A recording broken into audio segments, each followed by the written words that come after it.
తెలంగాణలో లోక్సభ అభ్యర్థుల ప్రకటనకు రెడీ అయింది బీఆర్ఎస్. ఇవాళ 6 ఎంపీ స్థానాలకు బీఆర్ఎస్ తన అభ్యర్థులను ప్రకటించనుంది. కరీంనగర్, పెద్దపల్లి స్థానాలకు అభ్యర్థులను ఖరారు చేశారు గులాబ్ బాస్ కేసీఆర్. అయితే కరీంనగర్ నుంచి వినోద్ కుమార్, పెద్దపల్లి నుంచి కొప్పుల ఈశ్వర్ బరిలోకి దిగనున్నారు.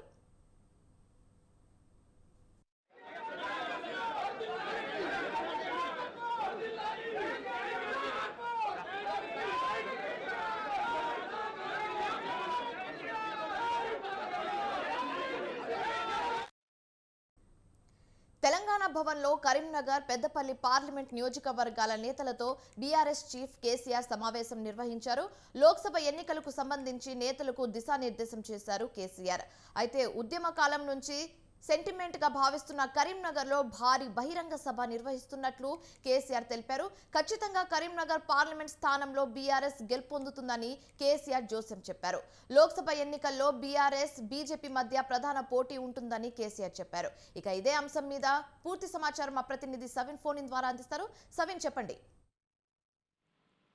అసెంబ్లీ ఎన్నికల ఫలితాల తర్వాత బీఆర్ఎస్ అధినేత కేసీఆర్ బీఆర్ఎస్ పార్టీ కార్యక్రమాల్లో యాక్టివ్ అయ్యారని చెప్పుకోవచ్చు. నిన్న తెలంగాణ భవన్ లో కరీంనగర్, పెద్దపల్లి పార్లమెంట్ నియోజకవర్గాల ముఖ్య నేతలతో సమావేశం నిర్వహించారు. ఈ సమావేశంలో కేసీఆర్ కొన్ని కీలకమైన వ్యాఖ్యలు చేశారు. ప్రధానంగా ఈసారి జరిగిన అసెంబ్లీ ఎన్నికల్లో బీఆర్ఎస్ పార్టీ ఓడిపోతుందని 15 రోజుల ముందే నాకు తెలుసు, కానీ అప్పటికే అభ్యర్థులు ప్రకటించి ఉండటం, ప్రచారంలో పాల్గొనడంతో చివరి నిమిషంలో అభ్యర్థులను మార్చలేకపోయామనే అభిప్రాయాన్ని కేసీఆర్ వ్యక్తం చేశారు. అదేవిధంగా కొత్తగా ఏర్పడిన కాంగ్రెస్ ప్రభుత్వంపై 3 నెలల్లోనే ప్రజల్లో వ్యతిరేకత వచ్చింది. బీఆర్ఎస్ నేతలంతా కలిసికట్టుగా ముందుకు వెళ్తే పార్లమెంట్ ఎన్నికల్లో మనకు అనుకూలమైన ఫలితాలు వస్తాయనే అభిప్రాయాన్ని సైతం వ్యక్తం చేశారు. అదేవిధంగా బీఆర్ఎస్ పార్టీ తరఫున పోటీ చేసి ఓడిపోయిన ఎమ్మెల్యేలపై ప్రజల్లో వ్యతిరేకత తగ్గలేదని, నియోజకవర్గాల్లో సమన్వయ కమిటీలు వేసుకుని పార్లమెంట్ ఎన్నికల్లో పనిచేయాల్సి ఉంటుందంటూ కూడా స్పష్టం చేశారు. మరోవైపు ఈ రోజు 4 లేదా 5 స్థానాల్లో బీఆర్ఎస్ పార్టీ ఎంపీ అభ్యర్థుల తొలి జాబితాను ప్రకటించే అవకాశం ఉంది. గత లోక్సభ ఎన్నికల్లో 9 లోక్సభ స్థానాలు గెలుపొందిన బీఆర్ఎస్ పార్టీ ఈసారి అధికారం కోల్పోవడంతో 3 సిట్టింగ్ ఎంపీలు ఇప్పటికే పార్టీ మారారు. మరికొంతమంది పార్టీ మారతారనే ప్రచారం జరుగుతోంది.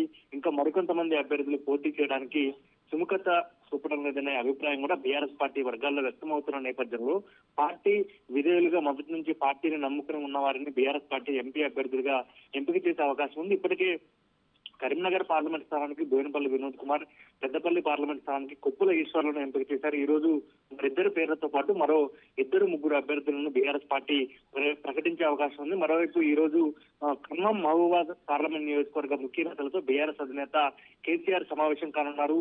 ఇటీవల జరిగినటువంటి అసెంబ్లీ ఎన్నికల ఫలితాల్లో ఉమ్మడి ఖమ్మం జిల్లాలో మహబూబాద్ పార్లమెంట్ స్థానంలో బీఆర్ఎస్ పార్టీకి నిరాశాజనకమైన ఫలితాలు వచ్చాయి. ఖమ్మం పార్లమెంటు పరిధిలోని 7 అసెంబ్లీ నియోజకవర్గాలను బీఆర్ఎస్ పార్టీ ఓడిపోయింది. మహబూబాద్ పార్లమెంట్ స్థానంలో భద్రాచలంలో మాత్రమే బీఆర్ఎస్ విజయం సాధించిన పరిస్థితి మనకు కనబడుతుంది. మరోవైపు ఈ నెల 12వ తేదీన కరీంనగర్ లో భారీ బహిరంగ సభను బీఆర్ఎస్ పార్టీ నిర్వహించబోతోంది. కాళేశ్వరం ప్రాజెక్టుపై రాష్ట్ర ప్రభుత్వం నిర్లక్ష్య వైఖరి నిరసనగా మరోవైపు ఉద్యమ కాలం నుంచి సెంటిమెంట్ గా వస్తున్నటువంటి కరీంనగర్ లోని ఎస్ఆర్ఆర్ గ్రౌండ్స్ లో భారీ బహిరంగ సభ నిర్వహించి పార్లమెంట్ ఎన్నికలకు అక్కడి నుంచే బీఆర్ఎస్ అధినేత మాజీ ముఖ్యమంత్రి కేసీఆర్ శంకరావం పూరించబోతున్నారు. Right, thanks for the update సవిన్.